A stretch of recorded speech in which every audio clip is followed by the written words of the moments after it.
Bienvenue sur Africa 24 pour cette nouvelle édition du 12-15. Voici les titres de l'actualité. En République démocratique du Congo, l'appel à la journée ville morte ce vendredi 9 mars n'a pas été suivi par la population. L'initiative avait été lancée par une dizaine de mouvements politiques afin de contester les répressions du régime du président Kabila. Dans l'actualité également, le gouvernement éthiopien est sur le point de nommer un nouveau Premier ministre. Ce dernier pourrait être issu de l'ethnie Oromo afin d'apaiser les tensions tribales. Et puis en Libye, le projet de création d'un système ferroviaire reliant les frontières Est et Ouest pourrait être relancé.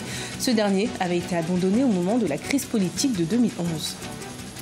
Une dizaine de mouvements politiques congolais pro-démocratie avaient appelé à une grève générale ce vendredi 9 mars en République démocratique du Congo pour protester contre la répression violente des forces de l'ordre durant les marches anti-Kabila organisées par le comité laïque de coordination. Une initiative qui s'est soldée par un échec puisque la journée ville morte a été très peu suivie dans le pays. Écoutons à ce propos le professeur Jean-Paul Moka, candidat à la présidentielle en RDC. Ça a été lancé par les organismes de la société civile proche de Rossi Mukendi. Pour eux, c'est une manifestation de leur colère face à la mort de leur frère qui devient un martyr pour tous ceux qui soutiennent la cause des marches. Il faut également noter qu'ils ont reçu le soutien du comité laïque catholique, puisque il faut se rappeler que Rossi a été assassiné le jour de la dernière marche du 25 février. Et moi-même, j'avais participé à cette marche à partir de la cathédrale Notre-Dame du Congo à Lingwala. Donc c'est dans cette atmosphère-là que cette journée ville morte avait été appelée par les amis de Rossi, mais malheureusement leur communication n'a pas été faite correctement, puisqu'aujourd'hui on note que la vie à Kinshasa fonctionne normalement, ce qui est un indicatif non seulement que le message n'est pas passé, mais également une sorte d'essoufflement de ces appels, puisque le Congolais vit, comme vous le savez, au quotidien, comme on dit, au taux du jour. Suite à la démission du Premier ministre éthiopien Haile Mariam Desalegn en février dernier, la coalition au pouvoir se concerte pour trouver de manière unanime un nouveau Premier ministre. Selon certains observateurs locaux, le nouveau Premier ministre pourrait être issu du groupe ethnique Oromo dans le but d'apaiser les tensions politiques et sociales au sein du pays. Des explications avec Adidjatou Badawi. Une décision cruciale pour une meilleure gestion politique est en préparation en Éthiopie. Le nouveau Premier ministre éthiopien sera nommé à l'issue des concertations déjà engagées par la coalition au pouvoir. Selon certains observateurs locaux, le nouveau chef du gouvernement pourrait être issu du groupe ethnique Oromos.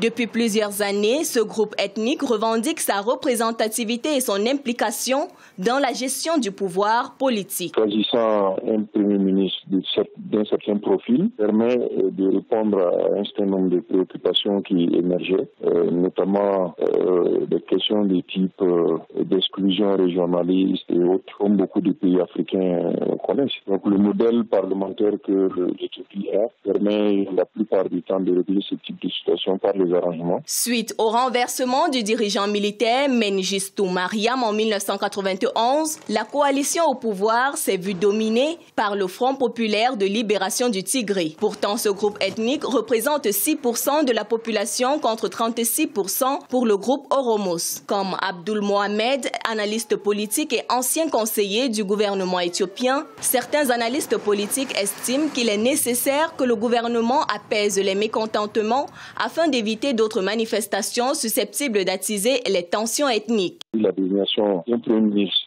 d'un profil spécifique. Ensuite, la nomination d'un gouvernement qui va également adresser une partie des problèmes structurels qui se sont rencontrés par le pays. Et puis, dans la gestion courante de l'action gouvernementale également, veiller à ce que les disparités régionales et les inégalités puissent être adressées par l'action gouvernementale, dont l'objectif est de répondre aux besoins socio-économiques des populations.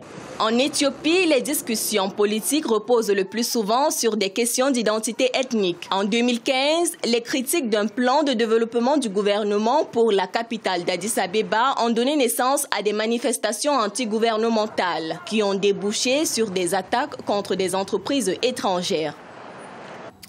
En Libye, le projet visant à développer un système ferroviaire reliant les frontières est et ouest du pays reste gelé depuis la révolution de 2011 qui a renversé l'ancien dirigeant Muammar Kadhafi. Les autorités pourraient bientôt relancer ce projet. Des explications avec Fanny Mounichi. Un train constamment à l'arrêt. Depuis 2011, le projet ferroviaire destiné à relier l'est et l'ouest de la Libye est suspendu. Des travaux stoppés au moment de la chute de l'ancien dirigeant Muammar Kadhafi. Aujourd'hui, les investisseurs russes et chinois en charge du projet ont annoncé vouloir reprendre la construction. Les contrats convenus couvrent environ 2000 km reliant Ras Ashdir à Benghazi et de Aïcha à Seba. C'est mené en coopération avec la compagnie chinoise de construction civile, qui est une entité gouvernementale couvrant 1500 km, et un autre contrat avec la Russie reliant Sirte à Benghazi et couvrant environ 550 km. En l'absence de transport public, de nombreux Libyens ont recours à des services de transport privés, des services très abordables, mais dont les infrastructures restent limitées. Honnêtement, ça va, mais il faut qu'il y ait des stations appropriées pour ces autobus. Un point d'embarquement désigné qui facilitera la vie des citoyens parce que souvent, nous avons des personnes âgées et des passagers handicapés. Et il n'est pas forcément possible de les faire monter. Le chemin de fer a été conçu pour fonctionner à la fois au diesel et à l'électricité et prévoyait d'inclure 76 stations. Par ailleurs, l'organe de gestion des projets de chemin de fer envisage la construction d'un réseau de métro léger dans la ville de Tripoli, assurant une liaison des différentes périphéries et banlieues de la capitale libyenne. Résoudre la situation de conflit entre agriculteurs et éleveurs dans la ville de Tali.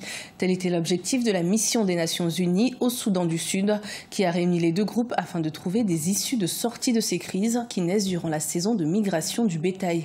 Plus d'explications avec Graziella Tchakounte. Anticiper pour ne pas avoir à subir. Au Soudan du Sud, éleveurs, agriculteurs et autorités locales ont planché sur des moyens de partager efficacement les ressources naturelles pour éviter les tensions habituelles qui surviennent pendant la saison de migration du bétail. Les concertations se sont déroulées à Tali, un petit village pastoral situé à 200 km au nord de Djouba, sous la supervision de la mission des Nations Unies au Soudan du Sud. Ce